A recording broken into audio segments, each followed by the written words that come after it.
Good morning, body. Time for another day. Your alarm goes off, you hit the snooze button, and lay there for a few minutes between the land of wake and sleep known as the hypnopompic state. When you do finally get up, you're groggy and disoriented thanks to sleep inertia.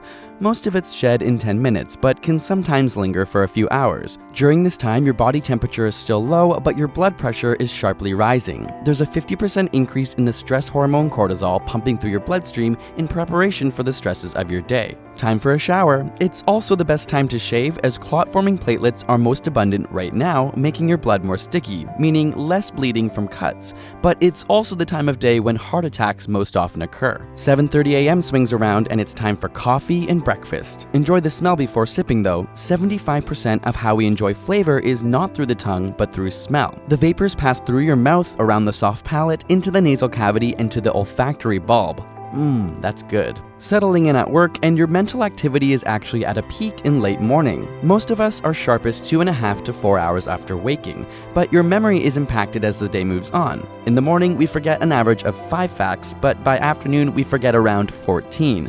Not if you're a young adult, though. In fact, the reverse is true, with young people becoming more mentally alive in the afternoon and evening.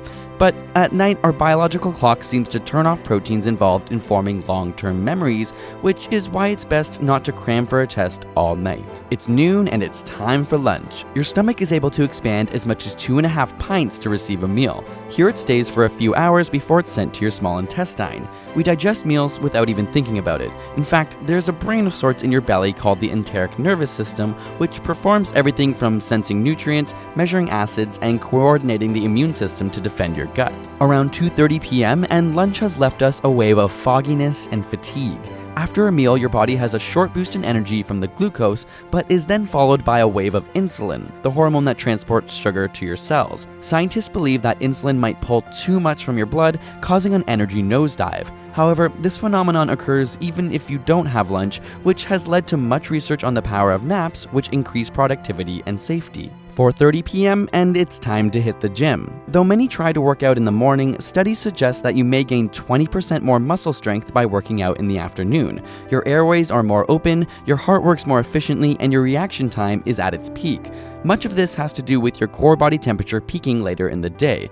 Even most sports records are achieved between 3 p.m. and 8 p.m. Now you start off the evening by joining some friends for drinks. During cocktail hour, you're actually more tolerant to the effects of alcohol. In one study, those drinking vodka at 9 a.m. had significantly worse reaction time and psychological functioning than those who had had the same dose at 6 p.m. It's around 8:30 p.m. now and you catch someone's eye in the bar. Most of our mammalian ancestors have had ways of advertising their fertility. It turns out that human women also give cues when they're ovulating. In fact, when looking at pictures of women, studies show men find women in the fertile phase to be more attractive.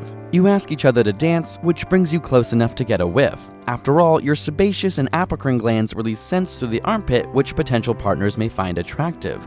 And because humans walk upright, the armpit is the ideal body part to disperse scent. It's 11 p.m. now, which is the most popular time for sexual activity, which has little to do with our bodies and more to do with societal schedules. In fact, levels of testosterone are much lower in the evening and peak at 8 a.m., while semen quality is best in the afternoon, with 35 times 10 to the 6 more spermatozoa per ejaculation. As such, couples hoping to conceive have better chances with midday sex than during the midnight hour. As you go to sleep and finally begin to drift off, melatonin is secreted by the pineal gland, which begins the sleep cycle, which happens multiple times through the night. A change from alpha wave drowsiness to lower frequency theta brain waves signify early sleep. And as your sleep deepens, your brain moves to longer delta waves. For children, sleep is the time in which 90% of bone growth occurs. Finally, as you move into REM sleep, your brain is as busy as it was during the day, firing theta waves with bursts of alpha and beta. Though dreams occur in all stages of sleep, it's during REM that our dreams are most vivid and intense.